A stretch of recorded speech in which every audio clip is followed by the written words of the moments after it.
punya mic juga. Kayaknya pakai ini aja cukup deh. Bukan aku akun share. Oh iya, iya, boleh boleh. Nanti tunggu ada yang join aja dulu kali ya.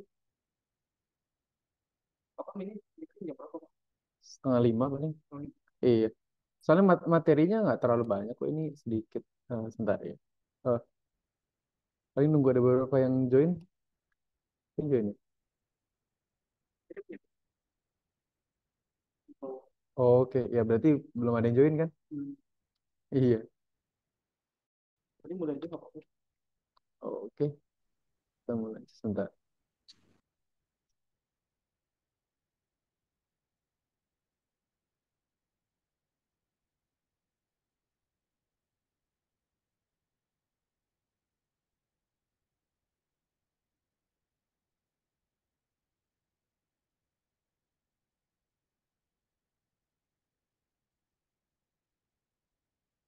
Ini saya udah share ini belum? Mau Boleh. dimulai? Boleh. Boleh? Nah, Checkin dulu, Pak. apa? Oh, saya share screen aja dulu ya.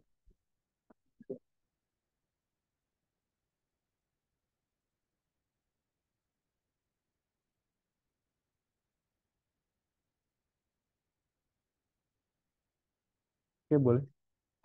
Checkin dulu. Selamat sore, Bapak, teman-teman, dan Bapak Fabi. Dan selamat datang di sesi responsi ini yang akan membahas mata kuliah Kompusionologi Biologi. Sebelum kita memulai, perkenalkan nama saya Calvin Lim, dan hari ini akan menjadi moderator pada sesi responsi ini. Singkat kata, semoga sesi responsi pada siang hari kita semua dalam persiapan menjelang ujian. Baik, tanpa berlama-lama lagi, kepada Pak Febi, waktu dan tempat kami persilakan. Ya, cek cek. Selesai terdengar ya? Aman ya? Oke, selamat sore rekan-rekan. Mungkin ini nggak ada kameranya ya di sini ya. Oke. eh Mungkin sedikit ya, secara umum, setiap dosen di mata kuliah ini mungkin satu mata kuliah ini baru ya. Jadi kita baru menerapkan mata kuliah ini di semester ini. Itu buat teman-teman. Jadi angkatan pertama ya, walaupun di eh, PPTI udah gitu ya. Tapi ini angkatan pertama untuk reguler, sehingga setiap dosen, kita punya banyak dosen, ada yang foodtech gitu ya kalau dari kelasnya ini macam-macam. Jadi teman-teman ada dapat dosen yang memang kuat di IT, ada yang memang kuat di biologi dan lain-lain gitu ya. Nah, itu sebetulnya nggak menjadi masalah ya secara umum. Nah, ujiannya mungkin notepad, saya buka notepad ya. Ini saya udah share screen kan harusnya. Ya. Eh, Ujiannya seperti yang teman-teman tahu online ya. Ujiannya online, teman-teman terbagi C dan esai ya. Nanti bilingual ya. Jadi bilingual karena ada beberapa yang butuh bahasa Inggris gitu ya. Bilingual, PG-nya ada 30 soal ya. 30 soal ini dalam 100 menit. Untuk esainya, teman-teman dapat masing-masing 2 soal tergantung set ya. 2 soal tergantung set. Ini dikerjakan selama 7 hari. Jadi dikumpulkannya kapan ya? Submissionnya pada, kalau nggak salah tanggal 5 ya, kalau nggak salah ya. Nanti boleh dicek lagi ya, tanggal 5 April berarti ya. Sorry. April Mei ya, 5 Mei ya. Kalau nggak salah 5 Mei, atau nanti dicek pada hari H ujiannya gitu ya. Jadi nanti esainya dibuka ya, seperti biasa dibuka 7 hari sebelumnya ya. Eh, 7 hari berarti H-7 ya. Bisa diakses, 2 soal bisa diakses H-7 gitu ya. Nah, kurang lebih ini. Nah, soalnya kelas teori ya. Jadi teori apa yang diajarkan di kelas di slide PPT ya. Eh, Soalnya nggak ada yang coding gitu, walaupun nanti teman-teman bisa terbantu misalnya coding ya, misalnya mau pakai coding bisa terbantu, terutama yang soal esai gitu.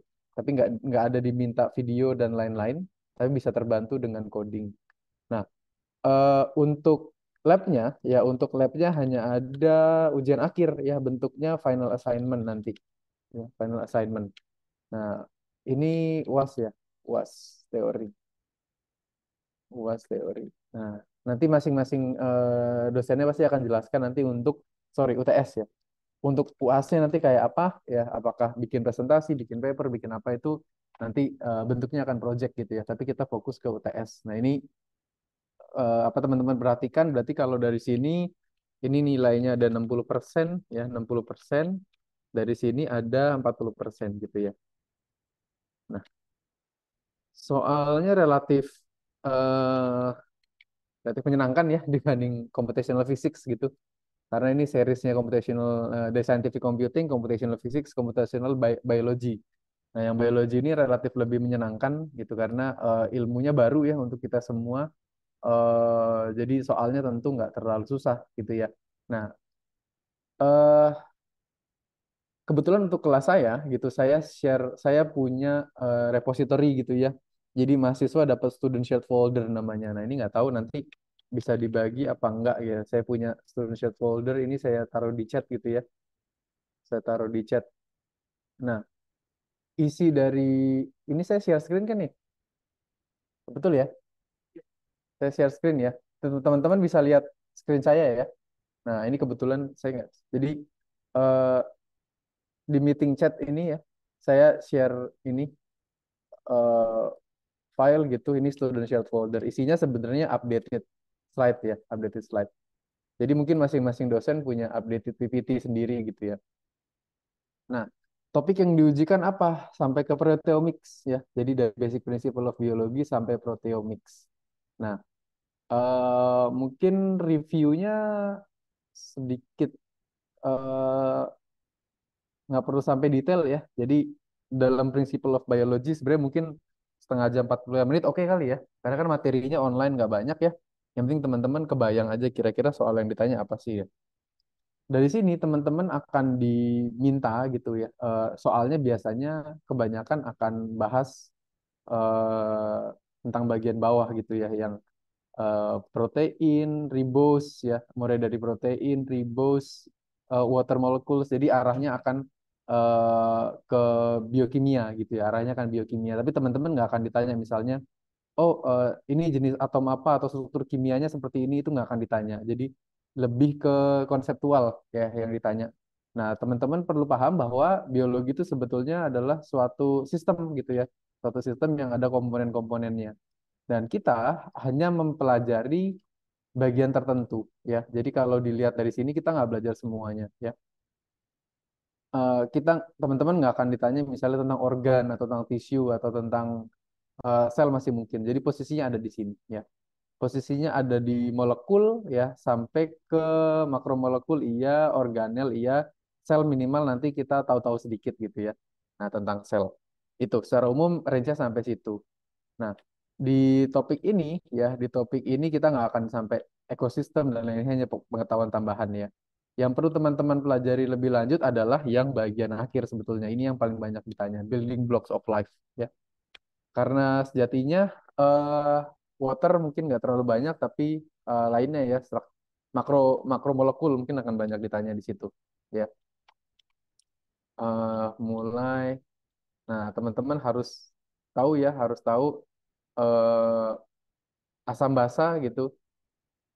Karena protein ya, protein itu sebenarnya sejatinya dia bekerja berdasarkan eh, perintah lingkungan ya. Jadi misalnya dari suhu, temperatur ya, teman-teman harus tahu bahwa itu bisa mempengaruhi kerja protein ya.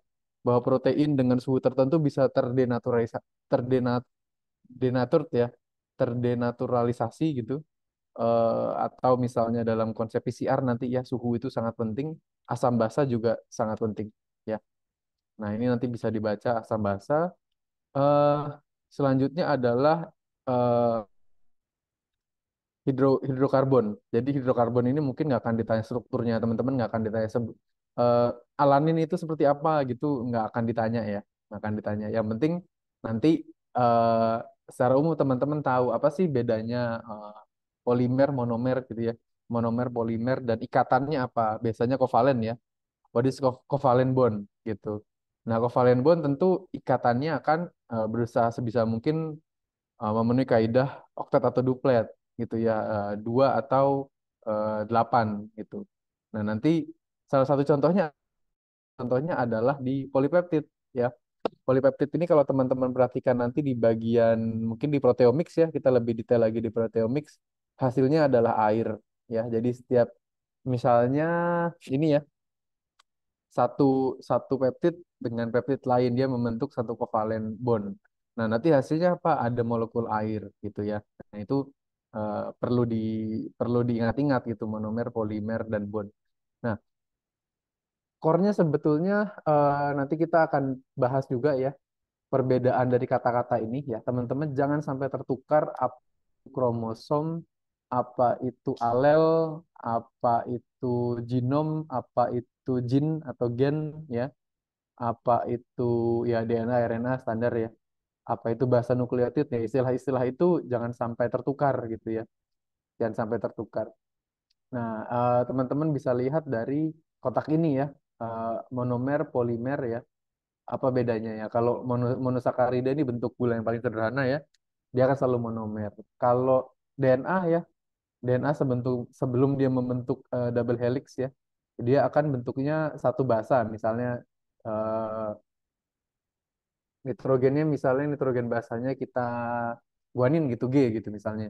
Ya dia ingat bahwa ikatannya adalah fosfat, ribos, basa gitu ya.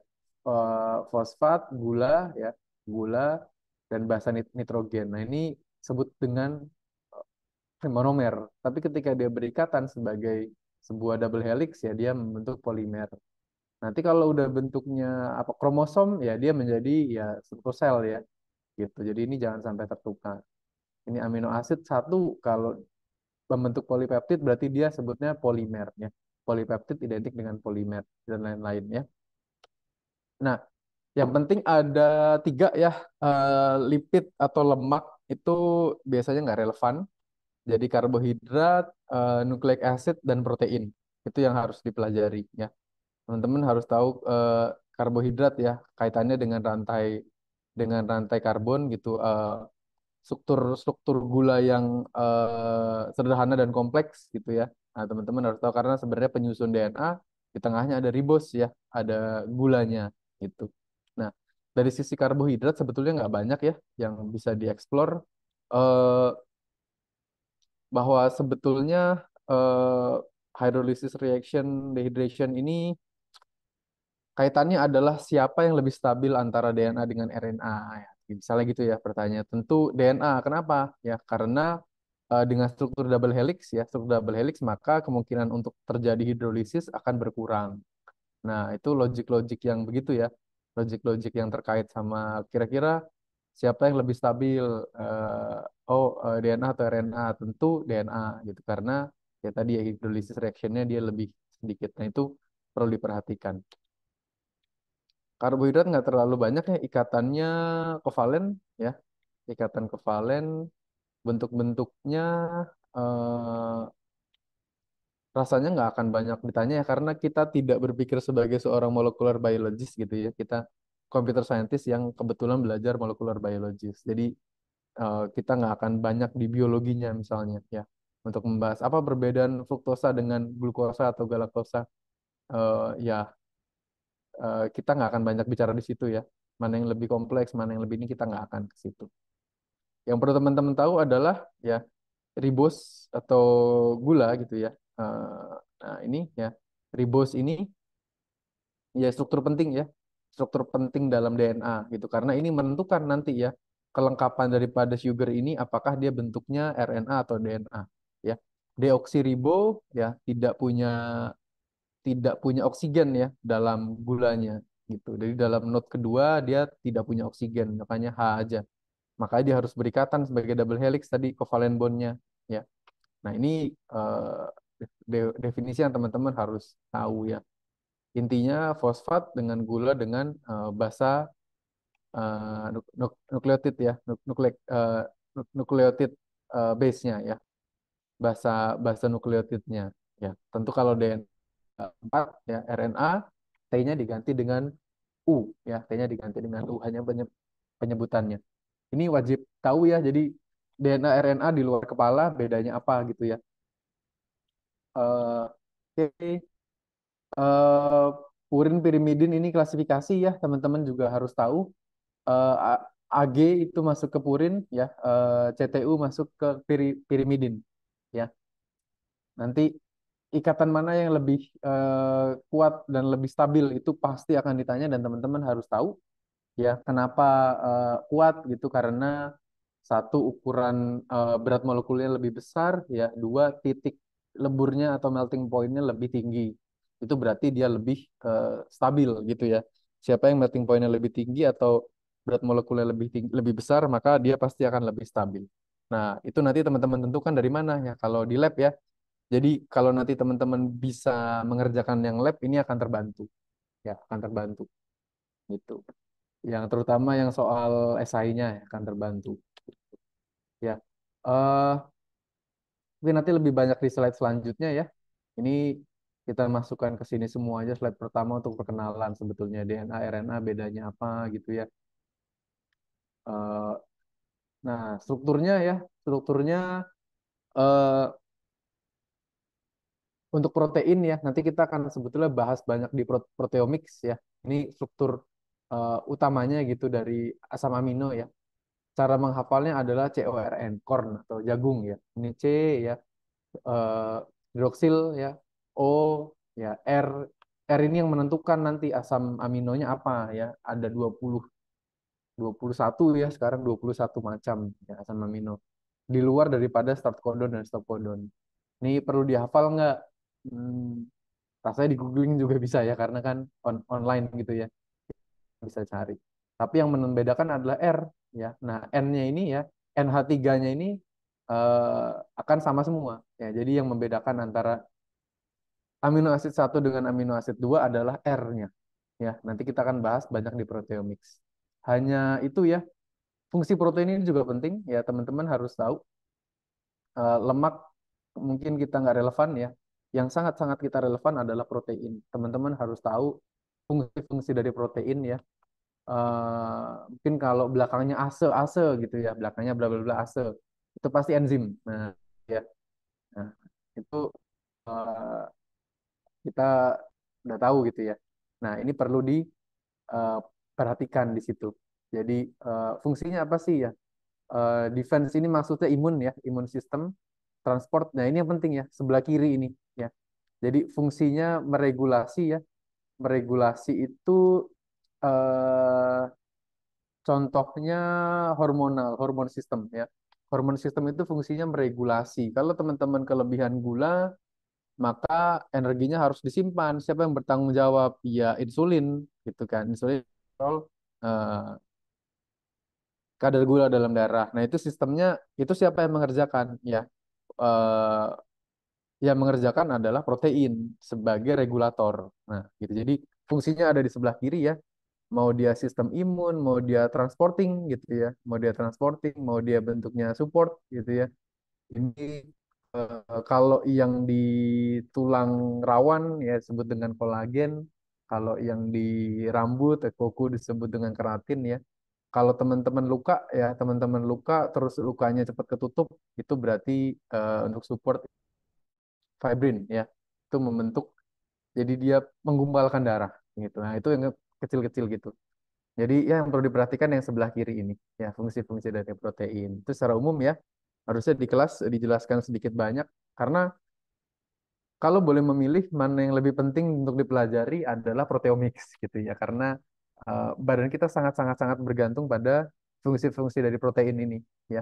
Jadi eh, kalau teman-teman cari di YouTube gitu ya eh, di TED Talks gitu saya sampaikan di kelas suruh teman-teman untuk tonton TED Talks-nya dia bilang bahwa hampir semua ya fungsi dari tubuh itu dijalankan oleh protein. Iya iya karena fungsinya banyak ya. Fungsinya banyak. Jadi termasuk komunikasi antar syaraf yang mengatur adalah protein gitu ya. Oke, ini nanti kita pelajari ya sampai di bab selanjutnya. Oke, ini juga harus belajar denaturasi ya, denaturasi sorry, denaturations ya. Ini terjadi karena tadi yang saya sebutkan pH ya, pH yang berlawanan dengan ya. Jadi bukan berarti pH asam selalu enggak, belum tentu. Ya ada protein yang bekerja di pH asam. Begitu basah baru dia kehilangan fungsinya atau terdenaturasi. Nah, Temperatur juga ya, biasa temperatur tinggi ya, temperatur tinggi memecah ikatan gitu ya. Secara umum itu denaturation ini lipids, mungkin teman-teman nggak terlalu apa relevan tentang lipids ya. Itu jadi secara umum ya untuk slide pertemuan pertama teman-teman bisa fokus ke karbohidrat ya dan protein ya, karbohidrat, protein dan nucleic acid secara definisi ya. Ini belum masuk, ini secara biologi dasar aja ya, secara biologi dasar gitu.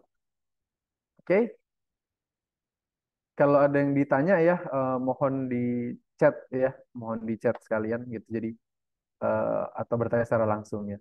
Nah, saya share setiap PPT saya gitu ya, PPT yang sudah saya update gitu ya. Nanti nggak tahu bisa di-share atau enggak ya. Atau dosen lain juga mungkin punya PPT update-annya sendiri ya. Nah, eh, present, oke. Kita lanjut ke bagian 2, Advances of Computational Biology. Ya, ini sebetulnya satu teman-teman harus bisa membedakan apa itu computational biology dengan bioinformatics ya. Computational biology itu semua penggunaan komputasi untuk memecahkan masalah biologi. Kalau bioinformatics ya spesifik ya, dia walaupun namanya bioinformatics tapi sebetulnya spesifik tentang omics. Ya, ada berapa omics? Empat ya. Saya lebih prefer tiga sebetulnya. Genomics, ya ada transcriptomics. Masukkan transcriptomics itu saya masukkan ke genomics sebetulnya karena problemnya udah solve sekarang. Genomics, terus proteomics, ya terakhir metabolomics. Kalau memecahkan empat hal itu, ya, ya itu berarti kita sebut dengan bioinformatics, ya. Nah, sisanya adalah mungkin mathematical modeling of population, misalnya penyakit demam berdarah ya, dengue fever modeling. Nah, itu masuknya bukan bioinformatics, tapi computational biology. Ya, itu pertama yang harus teman-teman bisa bedakan. Ya. Milestone-nya yang penting adalah apa? Ada beberapa note yang penting. Ya, satu bahwa protein, studi tentang protein itu earlier. Ya, paling awal itu studi tentang protein sampai Margaret Dehoff punya ensiklopedia protein gitu ya, Atlas of Protein Sequence. Karena kenapa? Ya itu yang menggovern kita sebetulnya protein. Ujung-ujungnya kita belajar DNA, RNA segala macam supaya apa? Supaya di badan, supaya kita bisa memprediksi kira-kira proteinnya apa atau kita bisa mendesain proteinnya apa. Ujung-ujungnya pasti protein ya. Nah, dari protein muncul PCR ya. PCR mulai muncul polymerase chain reaction ya tahun 80-an awal. Nah, PCR itu ngapain sih? Teman-teman nanti bisa googling atau di YouTube ya. Intinya adalah PCR itu menaik turunkan suhu ya. Untuk apa? Ketika suhu naik, maka double helix dari DNA itu akan terdenaturate ya. Dia akan pecah menjadi single strain. Lalu muncul dia masukin tag polimer ya atau polimer ya. Tag polimer dia akan membentuk eh, lawannya ya. Misalnya strain strain 35 ya dia akan membentuk pelengkapnya ya. Strain 53 dia akan membentuk itu sehingga hasil satu kali chain reaction karena namanya chain reaction ya. Satu chain ya hasilnya adalah n pangkat 2 pangkat n gitu hasilnya adalah dua. Nah, terus chain berikutnya ya hasilnya adalah 4 jadi 4 strain ya. Nah, itu suhunya naik turun ya ke 94 derajat, turun lagi ke 60, dia jadi 2 strain. Naik ke 94 sekian derajat lagi ya dari dua strain tadi itu ya dari dua double helix itu pecah jadi 4 strain. Dibuat lagi dengan terus diturunkan lagi suhunya. Jadi chain reaction itu ya kalau ditanya konsep city value ya city value itu ya berapa kali cycle, berapa kali chain reaction ya, berapa kali cycle. City value 10 ya berarti digandakan sampai 2 pangkat 10 ya, 2 pangkat N. Nah, itu prinsip-prinsip dasar PCR. Teman-teman nggak perlu tahu PCR tuh mesinnya kayak apa, algoritmanya apa, butuh primer apa. Nah, lain itu teman-teman mungkin nggak sebelum sampai sedalam itu ya. Yang penting konsepnya aja tahu. Terus berikutnya ini, sorry, saya bisa share di depan sini nggak ya? Gimana ya? eh takutnya nanti kalau saya share di sini kan teman-teman nggak bisa nonton ya. Nah, kalau gini atau yang di sini gimana? Mau lihat juga? Atau di Zoom? Oh, udah di Zoom. Oh ya, kalau lewat Zoom nggak apa-apa deh. Ya udah lewat Zoom aja. Iya, lewat Zoom aja. Kalau nggak lihat sini kan cuma bertiga aja ya. Ya, jadi agak singkat ya. Kenapa? Karena sebenarnya satu mata kuliah online, dua mata kuliah ini sebenarnya fun. It's supposed to be fun ya. Jadi bukan mata kuliah yang wah coding atau apa enggak. Codingnya ada, cuman codingnya ringan ya, ringan. Jadi eh, hiburan aja dalam tanda kutip ya, teman-teman belajar dunia baru. Kenapa? Karena teman-teman di Foodtech itu mulai belajar programming. Nah, kita nggak boleh kalah gitu. Kita belajar bioinformatics database, kita belajar DNA sequence dan lain-lain. Kalau nanti teman-teman tertarik S2-nya atau mungkin ada yang mau S3 research-nya ke biotek atau data science terkaitan dengan biologi misalnya atau teman-teman mau build bioinformatics database. Jadi mata kuliah ini at least memberikan gambaran, oh peran computer science itu besar sekali loh gitu. Ada satu masalah yang protein folding nanti kita belajar ya, itu diselesaikan oleh orang computer science gitu. Lanjut ya sejarahnya apa yang penting tadi protein ya, protein terus polimer, sorry protein terus PCR baru ke database. Database nih baru mulai muncul ya. Akhir tahun 90-an gitu mulai awal tahun 90-an ya. Mulai data-data mulai banyak ya akhirnya dia buat open database. NCBI itu open database ya. Ada nggak database yang closed? Banyak ya, yang based on konsorsium. Konsorsium database, contohnya misalnya Palm Explore. Ya, Palm Explore itu khusus tentang sawit, genetik sawit. Yang punya siapa? Pemerintah Malaysia. Karena mereka negaranya relying on oil palm gitu ya, palm oil plantation. Nah, mereka punya database-database yang tertutup. Misalnya fitoplankton ya atau mikroalga gitu ya. Ada beberapa dosen di sini yang bekerja dengan itu. Ya dia nggak ambil data dari NCBI, dia ambil data spesifik ya ke eh, ke microset microset ya. Mungkin database bioinformatic database juga, tapi posisinya ada di secondary tertiary gitu ya atau spesifik gitu. Jadi ini open database. NCBI itu primary database. Nanti kita mungkin nggak belajar sampai situ ya, karena itu ada di UAS nanti ya. Ini primary database. Dalam database pasti ada fungsi-fungsi, ada web apps-nya. Yang pasti akan teman-teman pelajari adalah BLAST. Ya. BLAST itu nanti teman-teman akan belajar tentang sequence alignment. Punya sequence satu, punya lagi sequence dua. Ini persamaannya berapa, similarity-nya berapa persen, mutation rate-nya berapa, dan lain-lain. Itu ada di BLAST. Ya. BLAST itu adalah alignment. Nah, bioinformatics kata-katanya baru keluar tahun 91 ya, gitu. Nah, ini terus apalagi yang penting dari milestone kalau yang harus dipelajari adalah human ya, karena berkaitan dengan kita ya. Teman-teman harus tahu ada berapa ya. Ini genes ya. Nanti kita belajar bedanya apa sih kromosom gitu ya. Mungkin uh, nggak apa deh saya mau tulis sedikit ya.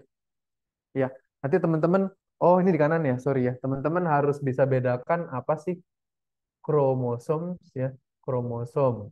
Terus nanti alel. Nah, ini ada alel. Terus ada lokus, ya lokus. Lokus lagi turun ada gene, ya gen. Nanti gen ada tuh istilah ini ya, termasuk nanti DNA, RNA gitu ya, gen. Gen ini identik dengan ya bisa kalau gen ada beberapa, nanti di sini ada protein gitu ya, teman-teman udah tahu ya. Ada protein di sini, terus di sini ada polipeptid gitu ya, polipeptida, polipeptida. Oh ada genom, genom ya. Lokus di sini ada genom, ya, genom. Nah, kata-kata ini masing-masing ini artinya jangan sampai kebalik ya. Misalnya bisa nggak kita bilang human ya, human genes project gitu, project. Ya bisa aja, tapi mau gen yang mana ditanya ya. Tapi bisa nggak kita bilang misalnya full ya, full eh, kromosom gitu ya, kromosom sequencing. Ya pasti nggak bisa gitu ya. Nah, yang benar adalah apa? Human Genome Project. Karena genom itu kaitan dengan satu spesies ya, genom human. Jadi genom misalnya genom human, genom let's say eh genom kelapa sawit tadi, ya udah itu satu spesies gitu ya. Terdiri dari ya. Oh, pas oke oke gitu lah soalnya nanti pas recording dia bakal kecil Oh, kelihatan. ininya Iya. nggak apa-apa sih, nggak apa-apa, nggak apa-apa. Nanti di slide juga ada kok. Nanti di slide ada persis yang saya tulis. Heeh. Mungkin ya itu ya, cuman perkenalkan aja sedikit sih sebetulnya. Nanti di sini ada eh, asam amino ya, amino acid. Nggak apa-apa, ini kecil juga nggak apa-apa. Nanti di slide ada, saya taruh semua. Amino acid, terus amino acid apa lagi? Polipeptid, amino acid kita breakdown lagi. mRNA ya. Di sini ada DNA. Nah, ini ya, ini. Nah, ini kata-kata ini jangan sampai keyword-keyword ini ya, jangan sampai nanti oh, saya pelajari tentang Human Gene Project. Enggak, human itu genome karena spesies. Ada nggak full chromosome sequencing-nya? Nggak adanya full ya genome sequencing ya, full genome sequencing karena ya satu spesies itu di sequence semua gitu ya. Jadi kata-kata ini gimana? Oh, subsequence nggak apa-apa deh. Heeh, nanti saya balik sini lagi kok. Ya, kurang lebih itu ya. Jadi kata-kata ini ya jangan sampai lupa, jangan sampai kebalik-balik ya. eh Nanti di slide saya ada. Oke. Nah, sorry saya balik lagi aja. Oke. Ini lebih aman gini. Oke ya, teman-teman. Ini di pilihan ganda sih biasanya yang keluar ya. Nanti di slide saya ada kok bedanya apa gitu ya. Hopefully saya bisa share screen, share ya. Oke. Itu aja yang penting ya. Eh, kita punya berapa protein di badan kita? Berapa macam protein? Di situ ada ya. Berapa macam protein? Protein itu identik dengan gene. Jadi kalau orang bilang gen, itu identik gene sih ya. Itu identik dengan protein. Jadi kita sebetulnya punya sekitar 30.000 lah protein yang berbeda di dalam badan kita. Apakah itu bekerja masing-masing? Enggak. Ya, ada organ-organ atau organel yang dia kombinasi. Jadi nanti bentuknya ruwet sekali ya. Tapi kalau dibilang macamnya ada berapa ya, modusnya ya. Kalau di statistik berarti modusnya ada 30.000 ya. Ada berapa organ terbentuk dari situ ya pasti lebih daripada itu ya. Ini bisa dilihat ya sequence-nya 3 billion dan lain-lain. Ya, oke. Ini yang penting dari situ cuman beberapa hal itu tadi ya. Nah, disiplinnya ini ya bioinformatics hanya membahas ini genomic, proteomics, metabolomics. Kalau dia membahas yang lain namanya computational biology. Nah, ini kita udah tahu. Nah, central dogma ini ya kalau bisa bukan di luar kepala, maksudnya kita udah tahu ya. Oh, kalau dari DNA ke mRNA, ya inget ya, ada yang kurang ya. Jadi DNA itu ada pre-mRNA dulu ya. Jadi DNA itu ke pre-mRNA. Lokasinya di mana pre-mRNA nanti ada di slide selanjutnya ya. Kita akan bahas juga yang lebih detail. Disebut dengan apa? Eh, Replication. DNA itu mereplikasi dirinya sendiri ya. Yang perlu teman-teman perhatikan di sini dalam replication adalah teman-teman itu hewan bersel satu atau bersel banyak. Kalau bersel satu berarti dalam badannya cuma boleh ada satu double helix. Berarti kalau pas mereplikasi ya, kita lihat proses replikasi, double helix yang kedua itu akan di-discard atau dihilangkan. Jadi hanya ada satu double helix. Kalau seperti manusia, misalnya eukariot atau selnya banyak, ya nggak apa-apa ya. Kita bisa punya strain DNA-nya banyak. Gitu. Ya,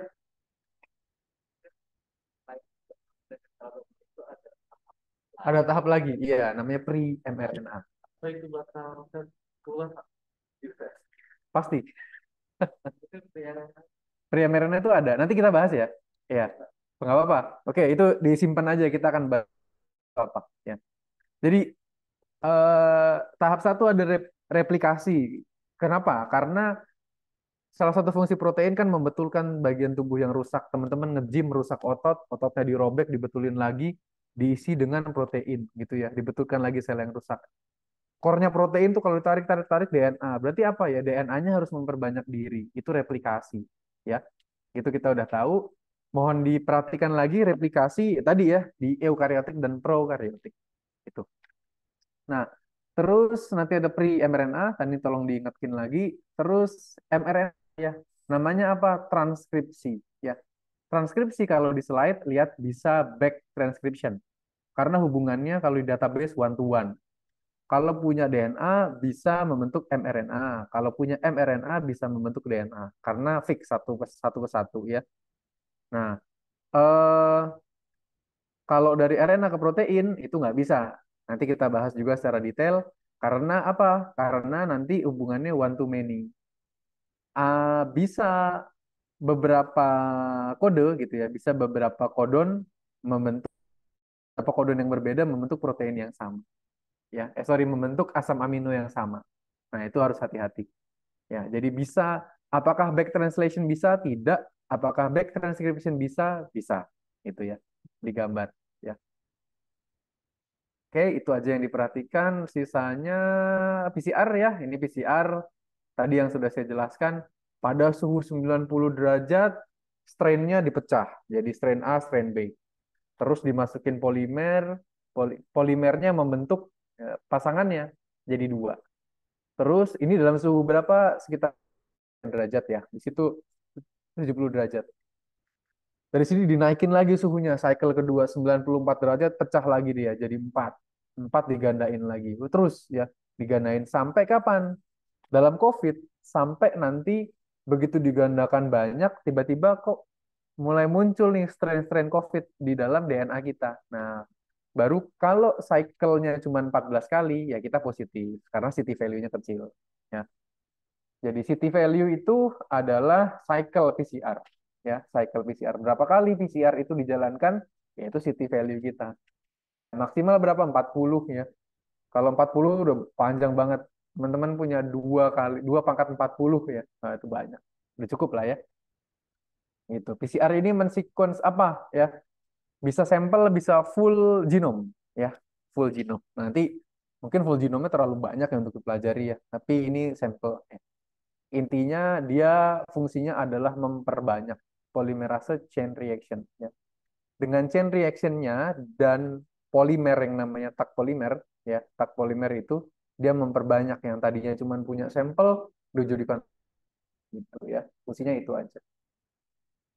Oke, genetic engineering ya, Pak, genetik. Silakan.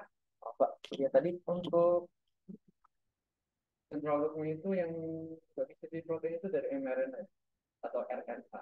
Iya, jadi teman-teman perlu lihat hubungannya mana yang one to one, mana yang one to many. Ya, DNA ke mRNA ini mRNA ya, messenger RNA. RNA itu tiga, messenger, transport, sama ribos ya. Jadi ada mRNA, tRNA, terus MRT ya, ada MR sama T ya. Itu fungsinya masing-masing. Nanti nanti di slide selanjutnya dipelajari juga kok. Saya ngasih slide ya.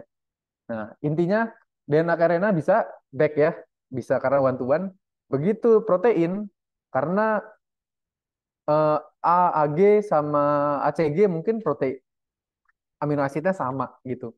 Jadi nanti bingung pas amino asid dibalikin lagi ke RNA, ini susunannya apa? Nggak bisa ya. Jadi cuman bisa searah ke kanan gitu. Itu aja yang perlu teman-teman tahu ya. Big data gini-gini logik aja ya. Kira-kira big data itu apa? Itu udah teman-teman udah kategorisasikan dengan apa? Variatif, velocity, volume. Nah, itu teman-teman tahu. Ini nggak banyak ya. Oke, itu. eh Tadi ini perkembangannya di sini ya. Kalau boleh saya rinci, teman-teman harus tahu bedanya computational biology dan bioinformatics. Yang kedua, teman-teman tahu not perkembangan apa yang penting ya sepanjang zaman ini. Protein dulu ternyata yang di study. Begitu PCR, nah, baru meledak DNA studies. Ya. Begitu meledak dua-duanya, muncul database. Ya, database. Tapi kita nggak belajar sampai situ. Oke? Nah, slide ini yang mau saya perbanyak ada slide 3 dan 4. Ya, slide 3 dan 4. Tolong nanti teman-teman bisa di-share ya. Ini slide updatean gitu ya, siapa tahu berguna. Topik 3 genomics ya. Ini sangat-sangat sangat menarik gitu. Ahlinya di computer science ya, cuman ada Bu Susan ya. Cuman ada Bu Susan karena dia forensik. Jadi Bu Susan itu studinya tentang forensik gitu. Kalau saya kan ya natural scientist aja ya. Jadi data-data net terus saya pakai aja kebetulan bersentuhan gitu. Tapi expert sebetulnya di data geografik, data satelit, computer science gitu-gitu. Which is ini juga ya termasuk data gitu ya, termasuk data yang bisa kita olah. Nah, tapi kalau memang betul core-nya adalah bioinformatics ya, cuman ada satu ya kalau di sini. BINUS punya research center ya, namanya BDSRC, BDSRC ya di lantai 7 ya. Itu khusus mempelajari tentang bioinformatics ya. Isinya orang foodtech, IT, Pak Benz ya, foodtech, IT, ya rata-rata itu ya. Nah, yang penting dari sini ya, menarik ya tentang bab genomics gitu, genome structure. Bahasa ini teman-teman nggak boleh ketuker ya. Jadi dalam satu sel itu kan intinya disebut dengan nukleus ya. Yang di bagian luarnya itu sitoplasma ya. Jadi kalau dibentuk dalam sel ya itu ya digambar ya. Digambar ini kelihatan kan ya kalau saya sharekan gini ya. Di gambar kelihatan kan? Iya. Nah, di bagian gambar ini sel ada nukleus ya. Nah, di sini ya belajar biologi sedikit gitu ya. Kurang lebih sel nukleus ini pasti nggak bisa apa-apa. Ya, semuanya itu ya semua informasi genetik itu terletak di dalam nukleus ya. Tapi nanti dalam prosesnya ya, proses transkripsi dan translasi itu nanti akan keluar ya, akan keluar dari nukleus, bentuknya udah hampir menuju protein, dia dilempar ke bagian tubuh yang membutuhkan ya.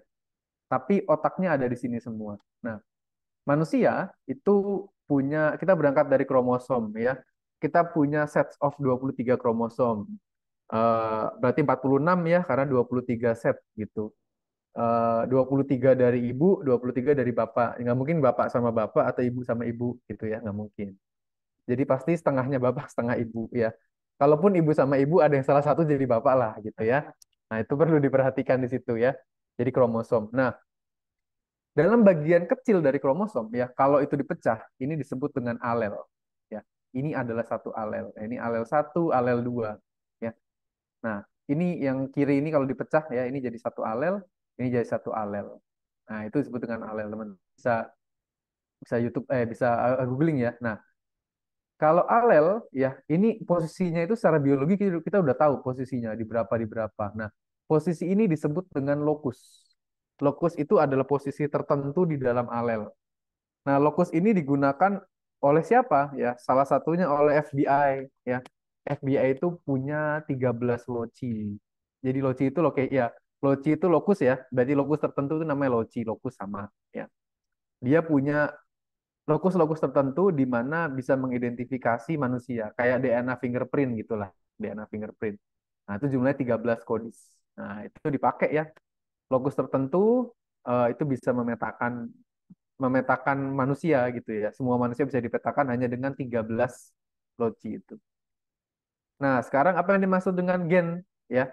Gen ini kan isinya DNA ya panjang, strain ya double helix. Nah, gen itu apa? Gen itu adalah satu segmen dari DNA ya. Satu segmen dari DNA ya. Gen itu biasa identik dengan protein ya. Biasanya identik dengan protein. Jadi kalau kadang satu gen apakah satu protein bisa dan tidak gitu ya. Kenapa identik dengan protein? Karena protein itu paling kecil adalah satu gen ya, satu jenis, satu segmen gini yaitu satu protein. Tapi mungkin ada beberapa protein yang gennya tuh diulang-ulang ya. Misalnya bentuk proteinnya nanti kita lihat bentuknya misalnya bulat-bulat gitu ya atau garis-garis banyak gitu berulangan ya dia berarti satu protein dibentuk dari beberapa gen gitu. Terus gimana lagi? Misalnya protein teman-teman protein tertentu misalnya protein apa ya yang kompleks ya vaksin flu, terus teman-teman punya protein untuk protein sistem imun itu kompleks karena terdiri dari beberapa gen ya. Ada gen antibody, gen apa banyak isinya ya untuk melawan patogen. Nah, itu ya isinya ya gen-gen banyak ya. Jadi 30.000 different gen ya, 30.000 different segmen. Ini satu segmen. Ini nanti bisa kerjasama. Ada protein yang isinya cuma satu, cuma 10, 100, berapapun ya. Jadi jumlah proteinnya sangat-sangat sangat banyak variasinya. Nah, jadi kalau disebut gen, itu hanya sepenggal daripada DNA. ya. Jadi itu DNA ya semuanya strain panjang itu ya. Jadi ini jangan sampai salah. Itu ya. Ini saya kasih semua definisinya ya, genetik, kromosom, gen, DNA ini ada semua. Phenotype itu apa? Phenotype eh rambut keriting, rambut lurus, mata hitam, mata coklat, kulit gelap, kulit putih, itu phenotype. Phenotype itu adalah yang kelihatan kasat mata. Tapi ada yang nggak kasat mata, namanya genotype. Harus di sequence dulu baru kelihatan. Oh, orang ini gampang kena diabetes nih. Itu kelihatannya dari genotype. Ya. Nah, itu kalau lihat phenotype ya berarti apa yang kelihatan di mata. Gitu. Ya. Nanti terlalu banyak ya, terlalu panjang ORF STR ya ini nggak terlalu terlalu detail ya nanti.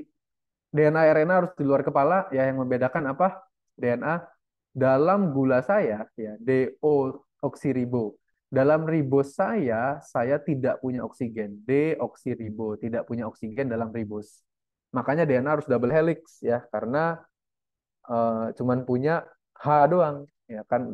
Kalau H ya nanti kita lihat strukturnya ya. Kalau cuman punya H doang dia nggak bisa sendiri, harus ada temennya. Makanya bentuknya double helix.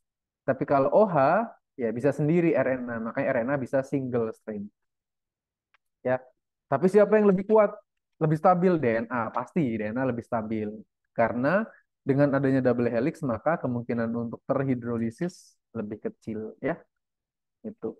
Nah, ini dicek lagi ya, purin, pirimidin, adenin, guanin, ya ini AGCT ini luar kepala lah ya. Kalau RNA berarti T-nya diganti U. Nah, itu aja. Kan online jadi tetap bisa dibuka, jadi aman. Nah, yang perlu diperhatikan adalah susunannya ya, susunannya. Jadi ini ya, susunan ini. Teman-teman biasanya bingung ya, ada beberapa kata-kata gitu ya. Mana sih saya naruh? Kayaknya saya naruh ini. Nah, ini ya, satu slide ini sangat penting ya. Satu slide ini sangat penting kalau teman-teman perhatikan, ini yang mau kita lakukan dari DNA sampai ke protein. Ya, anggaplah protein itu panjangnya satu gen, ya, satu jenis. Ya, ini satu gen ceritanya proteinnya dari MET sampai LEU. Ya. Nah, DNA itu punya dua jenis karena double helix, ada yang namanya sense atau coding atau anti template ya. Ini ribet banget padahal bendanya sama gitu ya. Ada yang bilang 5 prime ke 3 prime ya, 5 aksen ke 3 aksen ini bendanya sama gitu. Yang kedua adalah anti sense ya. Nah, kalau teman-teman nggak dikasih tahu DNA-nya apa, sudah pasti anti sense. Sudah pasti 3 sampai 5 ya. Karena kenapa? Ya, ya kesepakatan ya bahwa nanti sebetulnya yang jadi prime ya, yang bukan jadi prime ya, eh, yang primer ya, yang struktur yang primer dari double helix adalah antisense ya, 3 sampai 5. Tapi kadang dikasih tahu misalnya teman-teman ini sense sequence dari sense berarti 5 ke 3 yang atas ya. Nah, teman-teman perhatikan bagaimana cara kita mentranslate ya. Sorry, bukan mentranskrip ya. Mentranskrip antara DNA ke mRNA ya, mentranskrip. Jadi anggaplah kita punya antisense ya, yang 3 ke 5 tuh A, C, G, T gitu ya, A, C, G. A pasangannya U ya, C pasangannya G, G pasangannya C, T pasangannya A. Nanti begitu A pasangannya, ya jangan T ya, T kan pasangannya sense. Kita cari pasangannya yang U-nya gitu. Jadi diperhatikan ya, sekali lagi saya ulangi, kalau teman-teman tidak dikasih tahu sequence-nya apa, ya, tidak dikasih tahu sequence-nya apa, ini diasumsikan 3 ke 5 ya, 3 ke 5. Jadi diasumsikan yang bawah ya, diasumsikan yang bawah. Sehingga nanti kalau mengubah ke mRNA teman-teman harus transkrip ya, harus transkrip. Dengan transkripnya dicari komplementerinya aja ya. A pasangannya apa? Jangan T tapi U gitu ya, dan seterusnya.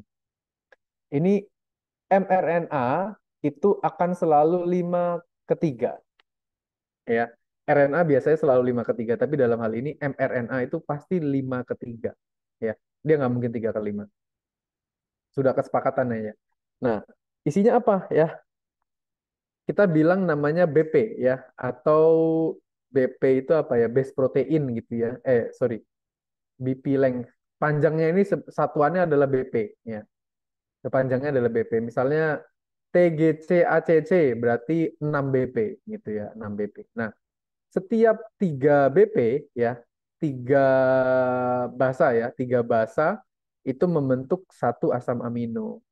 Berubah nggak Pak? Nggak bisa. Udah rulesnya gitu ya. Rulesnya gitu. Jadi nanti misalnya ini ya, initiation codon ya. Jadi tiga ini teman-teman tahu dari mana? Dari tabel codon. Nanti kita lihat tabel codon lah di proteomics ya. Intinya teman-teman jangan ketuker ya, 3553. Nah ini. Set, ya, lihat di gambar ya, sorry. Kalau lihat di gambar ya. Kalau sequence nggak dikasih tahu, ya, sequence itu pasti antisense. 3 ke 5. Ini, 3 ke 5. Pasti yang bawah gitu ya. Jadi kalau mau cari mRNA-nya harus di transkrip A ke U. Kayak gitu ya. Kecuali dikasih tahu sense gitu ya. Kita bilang 3 prime ke 5 prime gitu. Itu berarti yang 5 kayak kirinya atau kanan, Pak? Kirinya dari kiri, 3 ke 5, 5 ke 3. Sense dan anti sense gitu ya. Tapi Kalau Pak, nggak ada ya, saya mau tanya Pak, kenapa mRNA itu harus 5 ke 3 Pak? Nggak 3 ke 5? karena transkripsinya dilakukan ke yang 3 ke 5. Karena dia mencari kan, jadi gini, si polimer itu akan mencari komplementernya, pasti. Nah, kebetulan yang dilahap sama polimernya itu yang 3 ke 5. Gitu. Kenapa gambarnya kayak gitu ya Pak? Karena double helix. Kan tadi kan DNA itu kan nggak punya oksigen ya. Maka dia harus berdua. Nah, kalau dia cuma satu gini, dia nggak bisa. Dia harus memenuhi duplet ya, harus dua. Jadi makanya dia cari pasangannya yang atas. Gini. Nah, ketika kita mau membuat mRNA, ya, nanti kan dicaplok oleh polimer. Dicaplok ya, tek gini. Nah, dia nyaploknya yang mana? Yang 3 ke 5. Gitu. Maka dia pas pasteurilisasi yang keluar 5 ke 3. Gitu. Jadi ini dihafal aja sebetulnya ya. Jadi dihafal. Karena kalau mau lihat proses fisisnya, ada. Saya taruh proses fisisnya di slide selanjutnya ya. Ada proses fisisnya. Nah, tapi kita berkaca pada ini aja supaya gampang. Gitu. Itu A ya, Iya, untuk yang antisense. iya. Dapatnya antisense gitu ya. Kalau nggak dikasih tahu, kita asumsikan dapatnya antisense. Oke, ya. Nah, berhenti di sini dulu ya untuk DNA. Nanti kita lanjut mRNA dan proteinnya di slide selanjutnya. Nah, replication ini nggak akan ditanya ya. Ini terlalu dalam. Nah, ini ya yang bertanggung jawab mana sih? Oh, ini replikasi ya. Nah, setiap proses ini teman-teman harus tahu replikasi itu apa sih ya? Replikasi itu berarti dia menggandakan dirinya sendiri. Cara menggandakan dirinya gimana ya? Dia pecah dulu ya.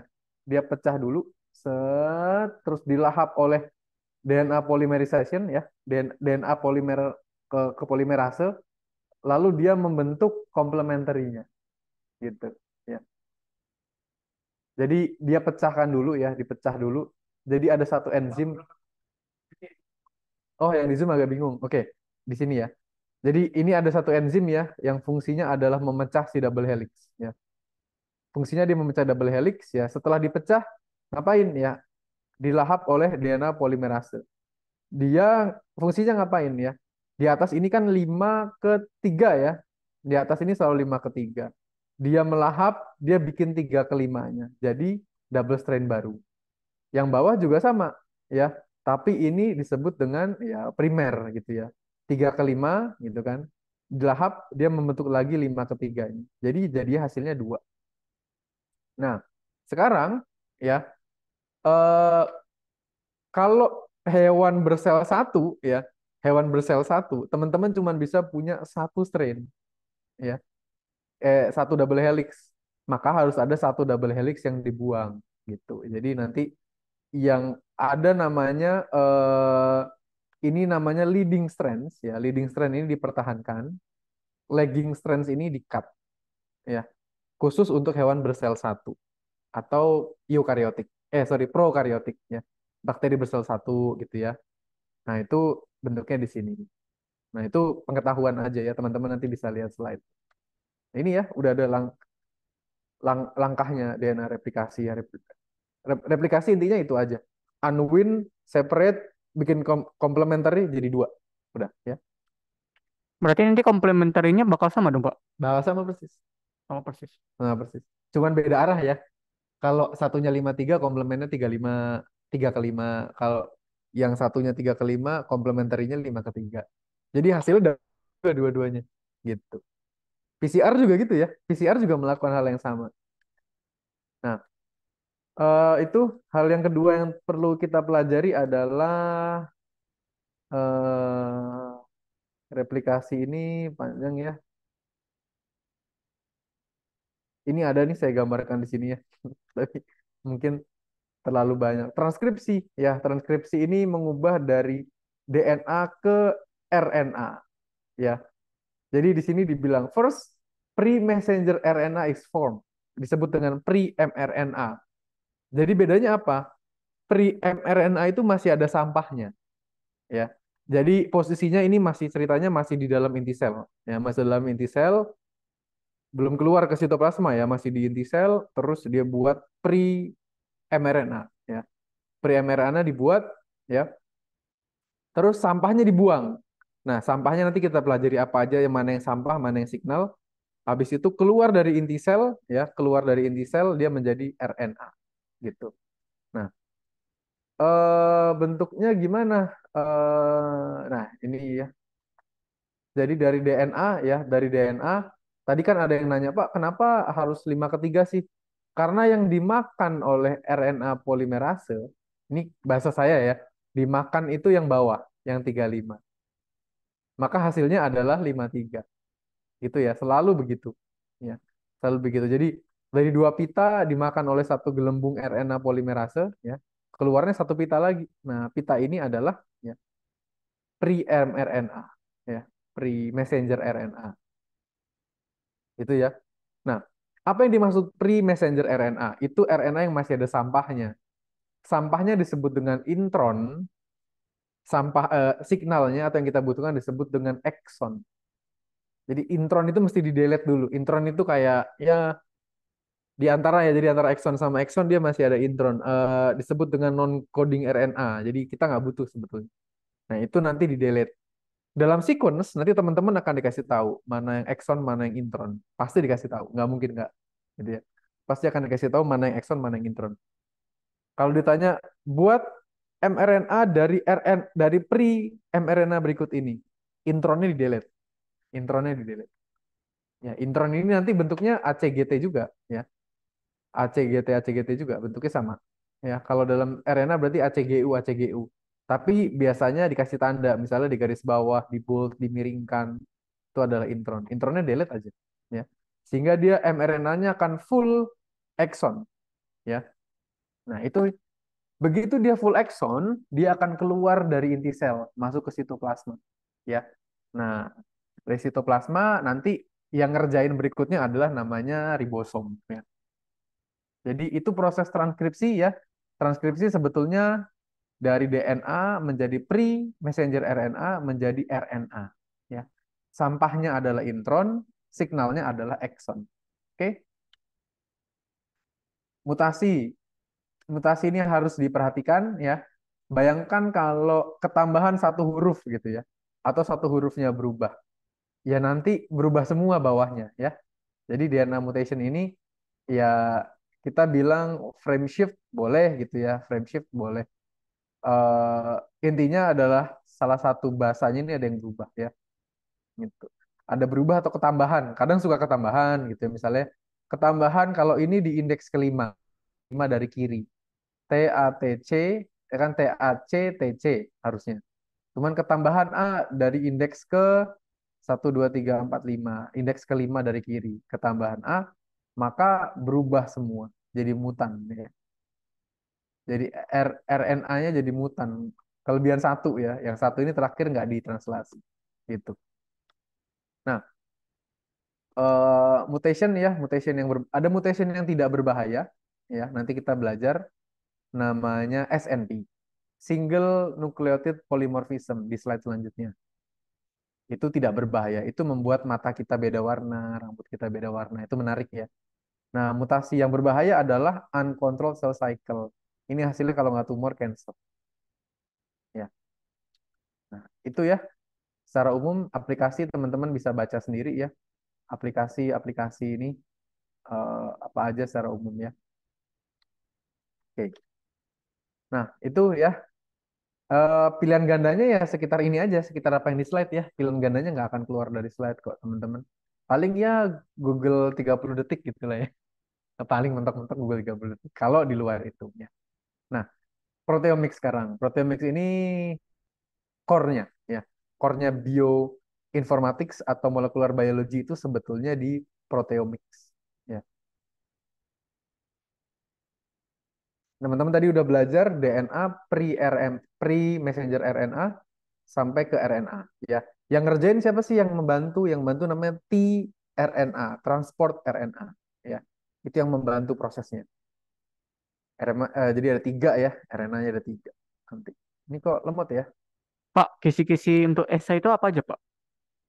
Kisi-kisi untuk esai, translasi, transkripsi, mutasi. Ya, transkripsi, translasi, mutasi. Ya, sentra dogma ya. Pasti sentra dogma. Esainya ya ada beberapa, tapi kaitannya di situ lah. Ya, kebanyakan ada di situ. Nggak susah kok, nggak susah. Bukan yang tentukan bentuk protein tingkat 4, nggak akan. Saya juga nggak akan bisa juga ngerjain itu. Ya, Berarti itu ya pembentukan apa DNA jadi proteinnya, Pak? ya DNA menjadi protein. Perlu dijelasin, Pak, atau analisa gitu? Perlu lah pasti. Oh, Perlu, gitu. perlu dijelaskan. Bahkan teman-teman harus bisa menjelaskan eh, sequence mana yang lebih stabil dari sequence yang lain, gitu ya. Nah, proteomics ya. Proteomics ini kalau kita masuk ke kisi-kisinya aja kali ya supaya cepat 1426 426 ya. Mungkin 445 lah kita bisa beres atau lebih cepat dari itu. Slide terakhir proteomics. Proteomics ini yang penting konsepnya teman-teman tahu amino acid ya. Amino acid, peptide bond ya. Dan struktur saya rasa nggak terlalu karena teman-teman nggak akan diminta. Ya minimal teman-teman tahu ada 4 struktur ya. Terus struktur itu kenapa bisa terbentuk demikian gitu ya. Struktur yang mempengaruhi struktur dua itu apa, yang mempengaruhi struktur tiga itu apa, mungkin lebih ke arah sana dibanding menghafal atau membuat strukturnya sendiri ya. Nah, coba kita lihat ya. Ini saya suka taruh review di depan. Kalau saya ngajar DNA transcription, saya review di depan gitu ya. Saya review lagi tiap pertemuan. Apa sih bedanya DNA dengan RNA gitu. Saya review lagi. Oh, RNA tuh ternyata ada 3 loh. Ada messenger, transfer, ribosomal gitu ya. Ini saya review terus. Ya, jadi slide-nya bisa di-share ya. Transkripsi apa? Saya ini lagi ya. Oh, transkripsi itu berarti DNA ke mRNA. Dalam prosesnya ada apa? Ada pre, ada mRNA yang beneran. Pre itu masih ada sampahnya, ya. Nah, proteomics itu posisinya udah di luar inti sel. Jadi bentuknya udah RNA, udah lepas dari sampah. Dia keluar dari inti sel, ya, ya plasmanya ini ya. Terus ditangkap oleh satu organel yang namanya ribosom. Ya, ditangkap sama ribosom ya. Terus di scan tuh pitanya di scan, pita mRNA di scan menjadi polipeptid.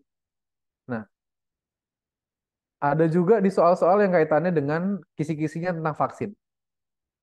Pasti ada ya maksudnya. Pfizer pernah dengar ya vaksin Pfizer? Ya, Pfizer itu kan mRNA biasanya. Ya, ada vaksin lagi yang Moderna misalnya, ya Moderna saya lupa apa. Tapi ya Sinovac kalau nggak salah dia living virus ya, virus yang partially lemah banget ya, T virusnya. Jadi lemah banget. Jadi badan kita mungkin demamnya demam-demam dikit lah gitu. Itu supaya apa? Supaya kita belajar. Cuman yang paling advance belajarnya dengan mRNA. Badan kita disuntik mRNA, ya langsung ribosomnya gerak. Dari vaksin tadi langsung dibuat polipeptid, ya langsung dibuat polipeptidnya, langsung dibuat protein, langsung badan kita punya protein yang custom made, ya custom made untuk menghalangi patogen COVID. Nah, itu paling canggih. Cuman nyimpen mRNA ini susah ya, karena dia nggak stabil. Yang tadi saya bilang ya, nyimpennya susah. Berarti secara singkat mRNA itu kayak versi lebih lemahnya, Pak, dari virus. Bukan, Bukan. mRNA itu adalah rumusnya, ya. Jadi rumusnya, dikasih tahu rumusnya. Kalau virus dilemahkan, berarti kan virus dilemahkan datang ke badan kita, ada musuh nih, yuk kita pelajari musuhnya, yuk kita buat senjata gitu ya, kita buat imun, kita buat protein untuk melawan dia. Tapi karena dia lemah, pas proteinnya jadi, dia kalah. Set, kita live dengan protein yang tadi. Begitu ada musuh yang kuat, dia tinggal menguatkan diri, tapi senjatanya udah punya gitu. Kalau mRNA enggak, kita nggak dikasih tahu musuhnya siapa, cuma dikasih tahu nih, lu siapin senjata, rumusnya gini, gitu. Senj- Gimana? Jadi cara bikin protein secara laut gimana? Protein, Ya, eh ya nggak apa-apa, dia stay di badan kita. Tapi ketika badan kita tuh bisa punya unlimited protein loh. Bahkan masih ada protein-protein yang belum terdefinisi. Kan setiap tahun nambah kan 20.000, 25.000, 30.000, bahkan bisa custom. Kita bisa custom protein ke Rosetta, University of Washington. Rosetta itu lagi desain global flu vaccine.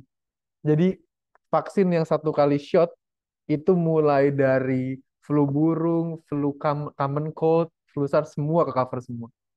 Nah, desain proteinnya itu kompleks banget. Nah, itu yang belum bisa dilakukan. Ya, kurang lebih gitu ya. Siapa organel yang bertanggung kita ini menjadi polipeptid namanya ribosom. Ya. Nah, ini menarik nih, ya. Ini teman-teman bisa lihat ya. Detailnya mungkin nggak usah sampai detail ya. Kalau di kelas mungkin bisa ya, atau promotor gitu-gitu, tapi terlalu panjang. Ya, intinya itu ya. Nah, eh, RNA processing ini tadi ya dari yang masih ada sampahnya, intronnya di delete ya. Kalau nemu intronnya di delete. Tinggal disisain exon, exon, exon, exon ya. Exon, exon, exon itu jadi RNA ya. Jadi perlu dikasih tahu, perlu dilakukan. Di delete ya intronnya. Jangan intronnya dimasukin juga. Wah, jadi bukan RNA jadinya ya. Nah, dari RNA ini kita apain sekarang? Ya, kita cari polipeptidnya. Itu adalah inti dari proteomics ya. Nah, ini ada ya tinggal di sini ya. Jadi manusia punya sekitar 30.000 protein ya, yang dia bekerja samanya saling silang, cross. Protein ini protein kerjasamanya saling silang ya, dan bentuknya kayak ruwet sekali gitu ya. Nah, eh, nah, tiga nukleotid sama dengan satu amino acid. Ini udah tahu pasti kita ya. Kalau U, UGG itu sebut dengan satu kodon, UU satu kodon, GGC satu kodon, UCA satu kodon. Satu kodon ini membuat satu asam amino ya. Asam amino tadi cara ngafalnya gimana strukturnya? CORN ya. CORN. C-nya itu karbon, O-nya itu hidroksil ya. Eh, N-nya itu R-nya itu adalah ini ya. Kodonnya apa yang misalnya eh glisin gitu ya, glisin atau yang lain-lain ya. Ini adalah R-nya. N-nya dari korn itu jagung CORN itu N-nya adalah amin. Jadi karbon, hidroksil, eh, R ya, eh, atau side chain, bisa juga dibilang side chain R atau N terakhir. N-nya adalah ini, N-nya adalah amin ya. Nah, ini yang membeda. Makanya bentuknya beda-beda ya. Kotak, bulat, segitiga. Nah, ini dipelajari ya bagaimana cara misalnya UGG. Nyarinya gimana? U cari dulu ya, satu yang paling kiri U, terus G, TRP. Nah, saya nemu TRP. Gitu ya, nanti bisa dilihat. Ada yang spesial ya. Satu gen itu pasti dimulai oleh start codon dan diakhiri oleh stop codon. Itu adalah satu gen. Ya, satu gen pasti ya. Jadi biasanya kalau teman-teman sequence pasti dicari start codon pertama atau AUG pertama ya. AUG ini harus dicari dulu pasti ya.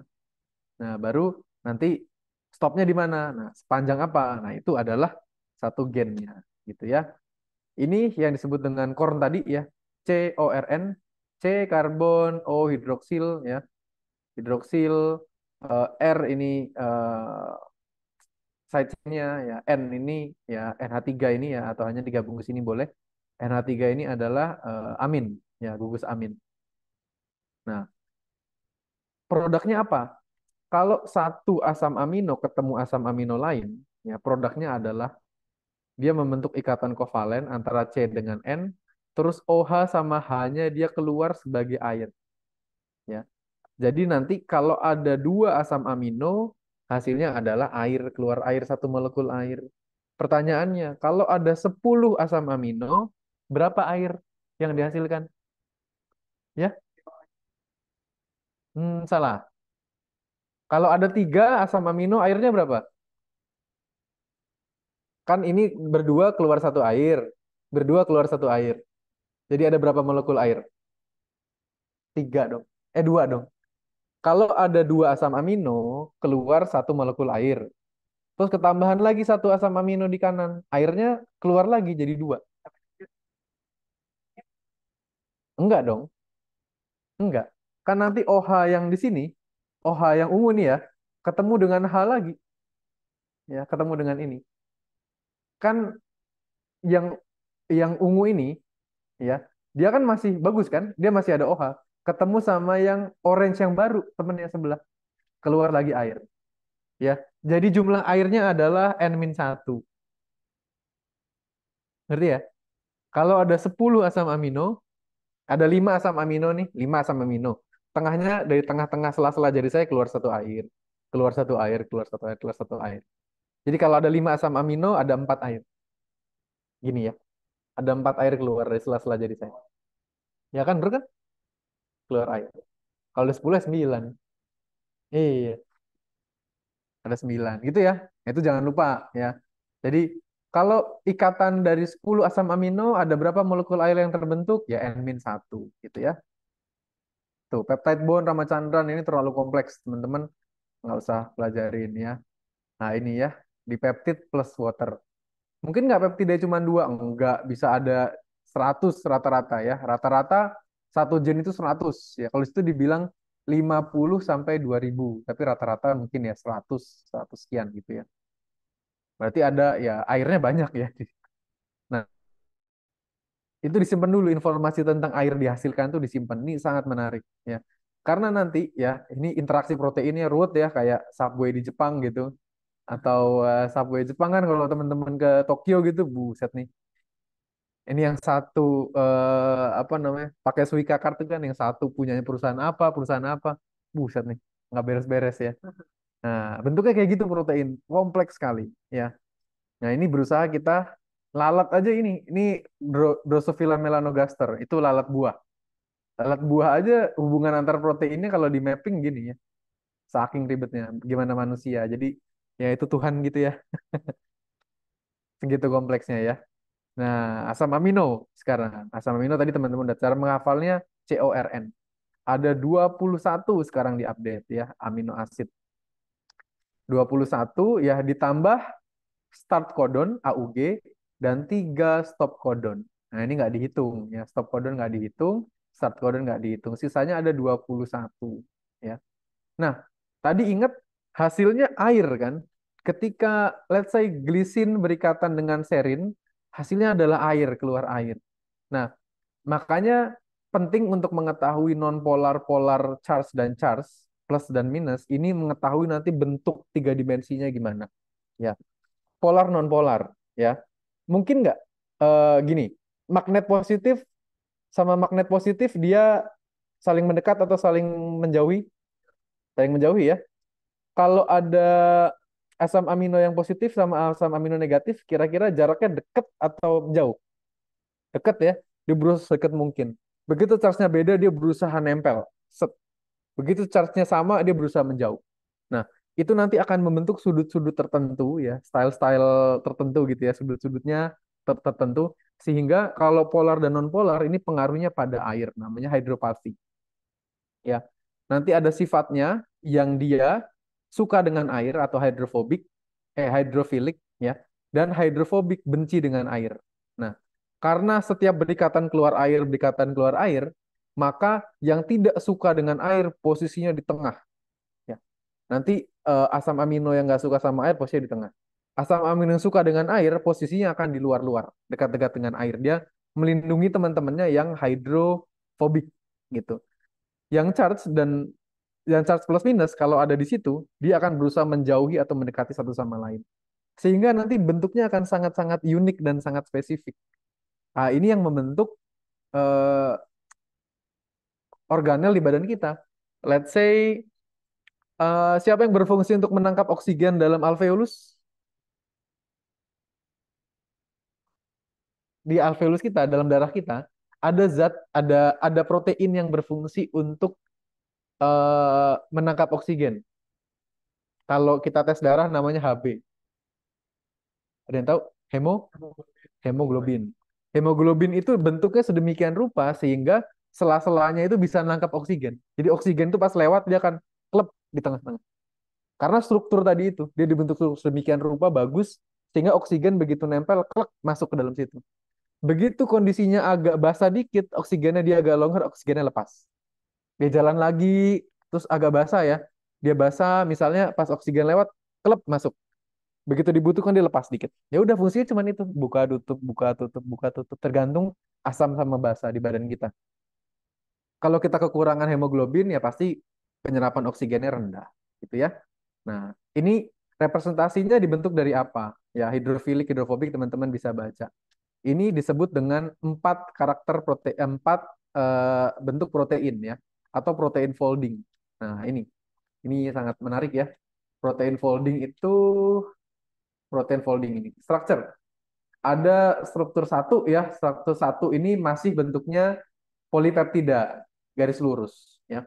Terus struktur dua dia bentuknya mulai membentuk ya antara alpha helix atau beta pleated sheet. Ya, beta pleated sheet itu berarti dia melungker-melungker kayak ular gitu ya. Jadi ya inilah kayak lembaran gitu, lembaran yang diikat gitu ya. Lembaran yang dilipat. Kalau alpha helix dia muter-muter. Sehingga bentuk 3D-nya dia akan unik begini.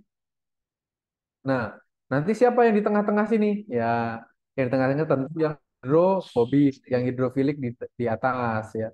Nanti yang charge-nya sama dia akan saling jauh kiri kanan. Itu adalah 3D structure-nya. Ya, ini yang penting 3D structure. Terus Pak, yang quaternary structure ini apa? Quaternary structure adalah ketika si protein itu berusaha membentuk dirinya sebagai organel tertentu. Misalnya tadi hemoglobin, itu nggak cuma satu tertiary structure ya. Dia misalnya multiple polypeptide ya. Kalau dua misalnya, ini kan satu polypeptide. Kalau dua polypeptide namanya dimer ya. Dimer, trimer ya. Eh, itu misalnya ada empat ya berarti quart ya atau lima penta dan lain-lain ya. Lima quant ya dan lain-lain. Itu nanti dia ngebentuk sendiri, bentuknya mungkin bulat-bulat, lonjong-lonjong, melungker-mungker, kelipet-lipet. Nah, itu quaternary structure. Dia adalah eh, kombinasi dari tertiary structure ya. Bisa juga tertiary structure ini dari banyak bentuk-bentuknya yang lain ya. Bentuk yang misalnya kita mau bikin protein design. Nah, itu quaternary structure-nya adalah gabungan dari beberapa jenis tertiary structure. Jadi yang penting adalah primary structure sama tertiary structure. Ya, ini dibentuk oleh tadi sifat-sifat asam amino. Ya. Nah, protein folding problems ini dipecahkan oleh orang computer science ya, karena problem ini sejak 1960 nggak beres-beres. Dipecahkan dengan AI gitu ya. Jadi dari primary structure dengan bermodalkan 200 juta data sampel ya, 200 juta sampel dan kalau nggak salah 170 ribuan validation ya, model validation ya, disebut dengan AlphaFold 2. AlphaFold 2. Dia ini orang komputer science yang bikin ya. Walaupun labnya lab biotek tapi ya bikin orang CS. Based on AI ya, dia solving problem yang disebut dengan protein folding problems. Ini 50 tahun nggak beres-beres. Ya. Orang zaman dulu gimana cara melihat ini?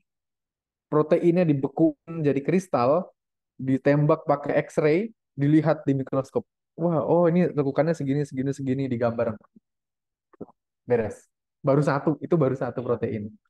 Nah, Dengan AI, ya udah. Tadi itu dilakukan selama 50 tahun, mereka dapat 170.000 model, itu dibuat validation. Selama 50 tahun, iya. di itu diproses sama AI. Iya. Jadi data 50 tahun diproses sama AI. Oh, Diproses sama AI, akhirnya AlphaFold 2 bisa nih membuat ini, ya, yang muter ini. Nah, ini dia matchingin. Yang satu model, yang satu real validation, yang satu modelnya dia. Nah, beberapa lab bioinformatics mereka membalik. Saya mau bikin satu protein vaksin, ya satu protein yang bisa tadi ya, yang bisa menghajar patogen COVID iya, flu biasa iya, flu babi, flu burung, flu apapun dihajar sama dia. Nah, kompleks sekali, dia desain di komputer. Sekarang saya buat primary structure-nya. Dia buat asam aminonya, dia buat nanti mRNA-nya dari situ, dia jadikan vaksin, disuntik ke orang lain. Jadi bisa ke kanan, bisa ke kiri, discovery ke kanan, reverse engineering ke kiri. Gitu ya. Kurang lebih itu ya yang menarik ya. Sisanya saya yakin nggak akan keluar dari slide, ya slide-nya sampai 4 slide ini. Ya, karena terlalu panjang nih di kelas ya. Di kelas pasti dosennya udah jelasin. Ya, mungkin itu ya dari saya teman-teman ya. Jadi kisi-kisinya pilihan ganda pasti semua ada di slide, yakin. Paling kalau googling kalau teman-teman eh, word to by words ya, paling googling sebentar gitu ya untuk melihat itu. Untuk esainya karena dikerjakan 1 minggu, saya yakin soal susah apapun teman-teman bisa ya. Tapi yang pasti akan keluar adalah central dogma dan mutasi. Ya, itu pasti di situ. Sentral dogma ya tadi itu ya. Dari DNA jadi pre-mRNA, jadi RNA, jadi asam amino ya. Proteinnya nggak usah ya. Karena kita nggak tahu nama proteinnya apa. Kita berhenti sampai asam amino aja. Gitu. Asam amino harus tahu startnya di mana, stopnya di mana. Udah, itu aja. Stop di situ. Oke, saya rasa itu ya. Ujiannya masih lama, jadi ya santai aja. Kalau online kan teman-teman selama nggak nyontek ya. Jadi jangan persis sama karena di scientific computing kemarin labnya ada yang nyontek gitu. Di semester sebelumnya sih. Jadi Jadi karena bahaya dia tuh. apa? Apa? Karena dia, Gimana? karena dia orangnya teh. SP Nah, saya nggak tahu sih kayaknya. dinolakan, Iya. Iya, dinolakan dan dinolakan lain-lain ya. biasanya ya. Hampir ya Jadi dia kayak bohong aja. sebetulnya SP itu sebetulnya kalau case-nya ini bisa di DO sih. Ya. Cuman karena dia eh, nyonteknya bukan di ujian, nyonteknya di kuis apa di apa gitu ya. Ya, iya. janganlah. Sayang nilainya. Karena kalau teman-teman nggak bisa, kalau online kan relatif gampang ya. Kalau onsite jangan deh. Ya. Pokoknya dia bikin sendiri aja. Nanti coding juga ya udah kalaupun terinspirasi dari yang lain, semua diubah ya. Diubah, dicoba dibikin sendiri gitu ya. Variabelnya jangan copy paste ya. Ada kayak coding-coding dan sebagainya, Pak. Nggak ada, Nggak ada. nggak ada. Kalau Tapi ngebuat, bisa terbantu dengan coding. kalau ngebuat video, Nggak ada video karena udah ada pilihan ganda dan esai. Ya, mungkin itu teman-teman ya. Terima kasih yang bergabung di Zoom ya. Nanti kalau ada yang mau ditanyakan silahkan di forum ditanya. Ini tadi bisa di copy ya, student shared folder yang sudah saya kasih gitu. Pak, itu share lagi, Pak. Itu belum Ini ya, belum di request. Itu perlu request, Pak. Linknya. linknya perlu request. Ya, permission request itu, Pak. Oke, nanti saya kirim aja deh via WA ya. Ya. Saya kirim ke WA deh ya. Karena ini sebetulnya kan SCC-nya saya gitu. Jadi yang update biasanya saya. Gitu. Ini juga atas masukan dosen-dosen FUTEK. Oke, selamat sore ya teman-teman. Mohon maaf saya ada meeting lagi. Ya, saya jam 5. Jadi Pasti Pak. Oke, terima males, Pak. kasih banyak. Mata kuliah ini harusnya have fun ya. Nggak terlalu Sebentar, Pak. ribet-ribet. Kita mau lakukan sesi dokumentasi, Pak. Oh, silakan silakan silakan. Oke, teman-teman. Sebelum menutup sesi resumsi kali ini, kita akan melakukan sesi dokumentasi terlebih dahulu. Maka dari itu, dimohon teman-teman membuka kameranya. Kepada tim dokumentasi, kami persilakan. Oh, ada tim dokumentasinya. Saya baru pertama kali loh. Scientific Oke, computing nggak di situ. paling aku tunggu ini udah on cam semua ya, jadi aku dokumentasi aja. 1, 2, 3.